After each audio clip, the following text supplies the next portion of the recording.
Sabe, bem no coração da nossa educação está acontecendo uma crise silenciosa.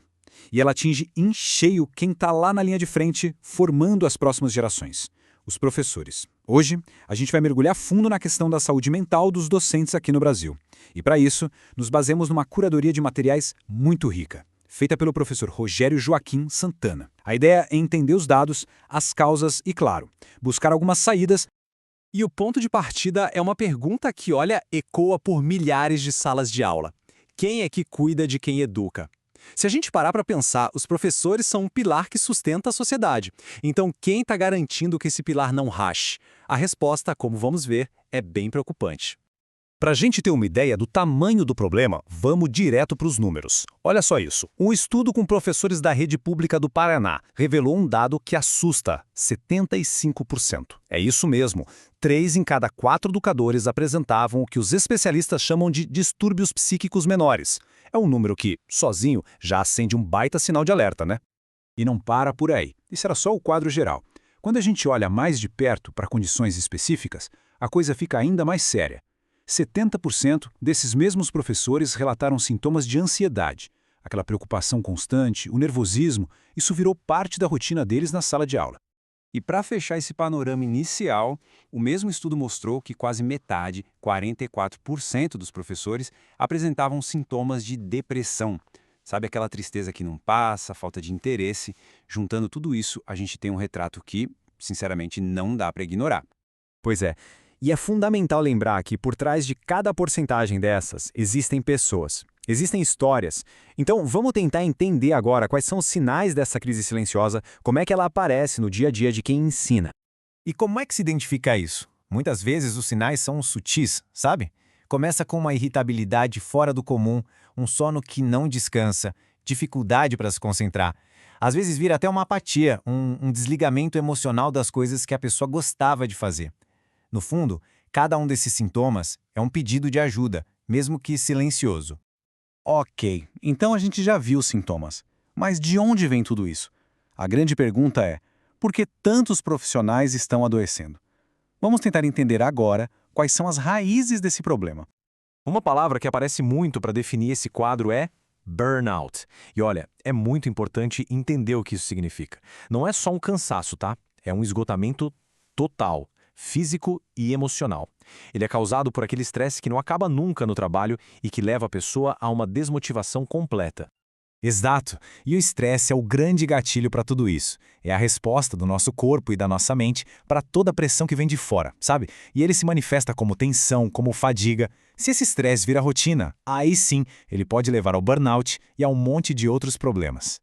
Então, o ponto aqui é que as causas podem ser divididas em 2 grandes grupos. De um lado, tem o que a gente pode chamar de fatores quantitativos, coisas que dá para medir, como carga horária excessiva, um monte de turmas. E do outro lado, tem os fatores qualitativos, que são mais sutis, mas igualmente pesados, tipo a falta de autonomia e a perda de respeito pela profissão. E esse ponto da perda de autoridade é muito sério. É um desses fatores qualitativos que tem um impacto gigantesco. Esta citação ilustra bem isso, né? Diz que questões ideológicas, religiosas e de valores têm resultado em confrontos, muitas vezes, de modo a desautorizar o docente. Ou seja, quando o professor é o tempo todo questionado, confrontado, aquela relação de confiança que é essencial, ela se quebra. E isso gera um mal-estar profundo. E tem mais um ponto interessante, que é o paradoxo da tecnologia. Porque, pensa bem, por um lado, a tecnologia trouxe um monte de ferramentas incríveis para a educação. Mas, por outro, ela acabou aumentando a carga de trabalho. A pressão para dominar a plataforma nova, para estar conectado o tempo todo, isso virou mais um peso, mais um fator de esgotamento. Exatamente. E o mais grave é que essa situação toda não fica só com o professor. Ela acaba transbordando, sabe? E vai parar justamente no lugar mais importante, a sala de aula. Porque é simples. Quando quem ensina não está bem, quem está lá para aprender também sente. A lógica bem direta, na verdade. Um professor que está com a saúde mental em dia, ele consegue criar um ambiente muito mais positivo, mais acolhedor, que engaja os alunos. Por isso, cuidar do bem-estar do professor não é um favor, é, na prática, um jeito de proteger a aprendizagem de todo mundo. Isso só reforça a ideia de que um clima escolar positivo é a base de tudo. Olha o que diz esta frase. Nos locais onde professores, gestores e funcionários se sentem confiantes, as relações com os alunos se tornam mais saudáveis. Essa confiança mútua, essa segurança de todos os lados, é isso que constrói a base para um aprendizado de verdade.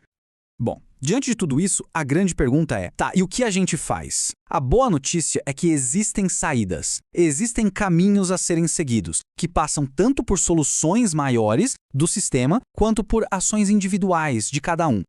Olhando para o lado do sistema, o papel da gestão da escola é fundamental. É preciso criar uma rede de proteção mesmo, sabe? Isso começa com o básico: diálogo aberto, uma escuta de verdade. A partir daí, a coisa se desdobra em oferecer apoio psicológico, em melhorar o planejamento para diminuir a burocracia e, talvez o mais importante de tudo, ter um olhar humano. Um olhar que valoriza o professor como pessoa, e não são os resultados que ele entrega. Mas a mudança também precisa vir de dentro, né? O autocuidado é essencial. E não precisa ser nada de outro mundo, não. É sobre incluir uma atividade física na rotina, dar prioridade para uma boa noite de sono, conseguir colocar limites claros entre o trabalho e a vida pessoal e, algo fundamental, não ter medo ou vergonha de procurar ajuda profissional. Só o fato de reconhecer que precisa de apoio já é um passo gigantesco. E para fechar, tem uma analogia que resume bem o tamanho dessa pressão. Olha só. O professor está em uma posição muito parecida à dos técnicos de futebol. Se o time começa a andar mal, eles são os primeiros a serem condenados. É uma pressão imensa e muitas vezes super injusta, né? Parece que eles são sempre os primeiros a levar a culpa quando algo dá errado, como se fossem os únicos responsáveis por tudo. Isso deixa uma reflexão final no ar. Será que estamos tratando nossos educadores como bodes expiatórios ou como os profissionais valiosos que eles realmente são?